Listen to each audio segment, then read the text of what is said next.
എൻ്റെ പേര് സിമി ബിജു. ഞങ്ങൾ ഇടുക്കി കട്ടപ്പനയിൽ നിന്നാണ് വരുന്നത്.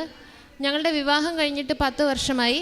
2013 സെപ്റ്റംബർ മാസമായിരുന്നു ഞങ്ങളുടെ കല്യാണം.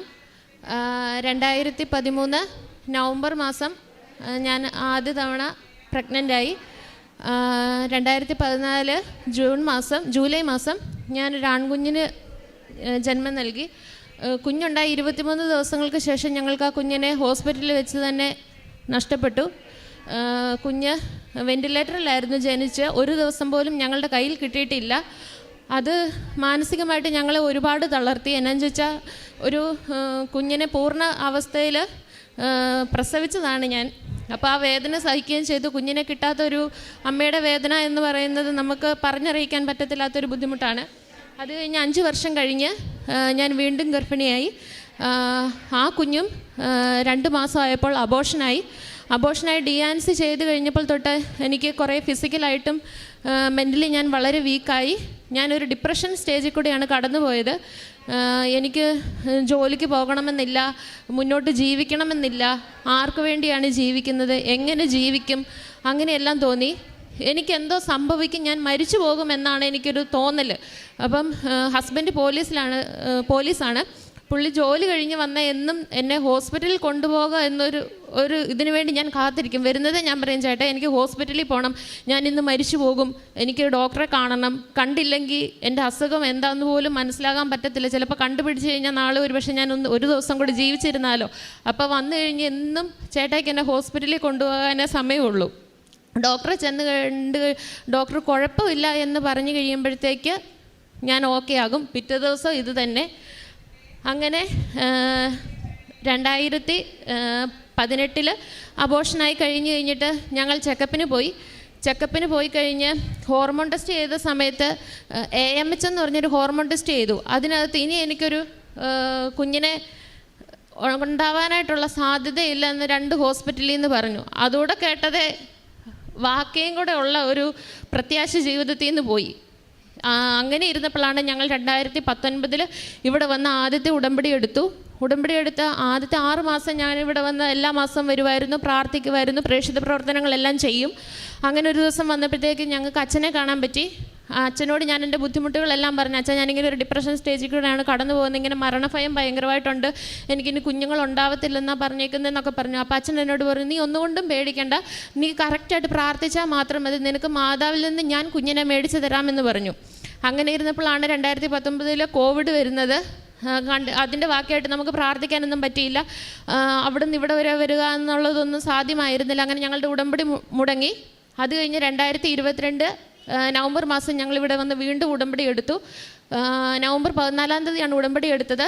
മാർച്ച് മാസം 2023 മാർച്ചിൽ ഞാൻ പ്രഗ്നൻ്റായി. അപ്പോൾ ആ സമയത്ത് ഞാൻ ജോലി ചെയ്തിരുന്നത് ഇടുക്കി കഞ്ഞിക്കുഴിയിലെ ഒരു ഹോസ്പിറ്റലിലാണ്. അപ്പം ആദ്യത്തെ സ്കാനിങ്ങിൽ എനിക്ക് ബ്ലീഡിങ് ഉണ്ട് എന്ന് പറഞ്ഞായിരുന്നു. അപ്പം ജോലിക്ക് പോകുക എന്നുള്ളത് റിസ്ക്കാണ്. ജോലി പോകാതെ വീട്ടിലിരുന്നാൽ പിന്നെ അതെൻ്റെ ഫിസിക്കൽ കണ്ടീഷനും മെൻ്റൽ കണ്ടീഷനും കുറേ വീക്കായതുകൊണ്ട് ഡോക്ടർ പറഞ്ഞു, എന്താണെങ്കിലും റിസ്ക്കാണ്, ജോലിക്ക് പോകുന്നുണ്ടെങ്കിൽ ഇങ്ങനെ ദൈവം നിങ്ങൾക്കൊരു കുഞ്ഞിനെ തരാൻ ഉദ്ദേശമുണ്ടെങ്കിൽ കുഞ്ഞിനെ തരുമെന്ന് പറഞ്ഞു. ഞാൻ ജോലിക്ക് പോകുന്നതിന് മുന്നേ ഹസ്ബൻഡും ഞാനും കൂടെ നമ്മുടെ ഉടമ്പടി തൈലം എടുത്ത് വയറെ കുരിശ് വരച്ച് പ്രാർത്ഥിച്ച് വിശ്വാസ പ്രമാണം ചൊല്ലുമായിരുന്നു. പോകുന്ന വഴിക്ക് ഞാൻ കുഞ്ഞിനോട് പറയും, എൻ്റെ പൊന്നു കുഞ്ഞെ, നീ എന്നെ പിടിച്ചിരുന്നോണം, എന്നെ വിട്ടിട്ടെങ്ങും പോകരുത്, എനിക്ക് മാതാവ് തന്നതാണ്, ഇവിടെ വന്ന് എനിക്ക് സാക്ഷ്യം പറയേണ്ടതാ, അതുകൊണ്ട് എന്നെ വിട്ടിട്ട് പോകല്ലേ എന്ന് പറയുമായിരുന്നു. അപ്പം ഞാൻ ജോലിക്ക് പോകുന്നിടത്ത് ഞാൻ തേൻ കൊണ്ടുപോകും. ഇടയ്ക്കൊക്കെ ഞാൻ തേൻ കഴിക്കുമായിരുന്നു, ഇടയ്ക്ക് പറ്റുമ്പോഴെല്ലാം. അങ്ങനെ 1.5 മാസം നമ്മുടെ കട്ടപ്പനയിൽ നിന്ന് ഡെയിലി 100 കിലോമീറ്റർ ഉണ്ട് യാത്ര. അപ്പം ബസ്സിന് പോയി കഴിയുമ്പം റിസ്ക്കാണ്. എന്നാലും ഞാൻ എൻ്റെ വിശ്വാസം കൊണ്ട് പ്രാർത്ഥിച്ചു പോയി. ഒരു കുഴപ്പവും ഇല്ലായിരുന്നു. അത് കഴിഞ്ഞിട്ട് 2023 നവംബർ 28-ാം തീയതി ഞങ്ങൾക്കൊരു പെൺകുഞ്ഞുണ്ടായി. കുഞ്ഞുണ്ടായി കഴിഞ്ഞ്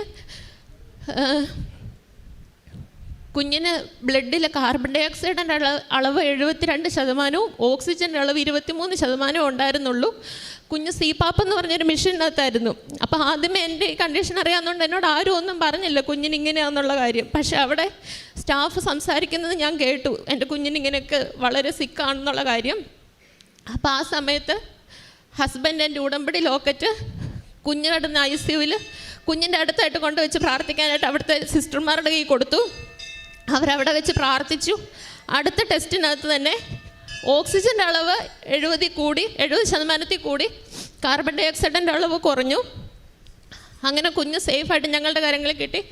കുഞ്ഞിൻ്റെ പേര് ഞങ്ങൾ കൃപ മരിയ ജോസഫ് എന്നിട്ടു. അതാണ് ഞങ്ങളുടെ ഉടമ്പടിയിൽ ആദ്യത്തെ സാക്ഷ്യം. രണ്ടാമത്തെ സാക്ഷ്യം എന്നതുള്ളത് എൻ്റെ ജോലിയായിരുന്നു. ഞാനൊരു BSc നഴ്സിംഗ് പൂർത്തിയാക്കിയ ആളാണ്. എനിക്ക് ഞങ്ങളുടെ വീടിനടുത്തുള്ള ഹോസ്പിറ്റലിലല്ലാതെ എനിക്ക് പുറത്ത് പോയി ജോലി ചെയ്യണമെന്നുള്ളതൊക്കെ ഒരു ആഗ്രഹമായിരുന്നു. പക്ഷേ എനിക്കിങ്ങനെ കുഞ്ഞുങ്ങളില്ലാത്തത് കൊണ്ടും എനിക്ക് ഫിസിക്കലി ഒട്ടും പറ്റത്തില്ലാത്തതുകൊണ്ട് എനിക്കങ്ങനെ ജോലിക്കൊന്നും പോകാനൊന്നും പറ്റിയില്ല. അപ്പം അങ്ങനെ ഇരിക്കെ ഇവിടെ വന്ന് ഉടമ്പടി എടുത്ത് ആ ദിവസത്തിൻ്റെ പിറ്റേ ദിവസമായിരുന്നു എനിക്ക് NHM-ലായിട്ടുള്ളൊരു എക്സാം ഉണ്ടായിരുന്നു. അപ്പോൾ എനിക്ക് പോകണമെന്നോ എഴുതണമെന്നൊന്നും പ്രതീക്ഷയില്ലായിരുന്നു.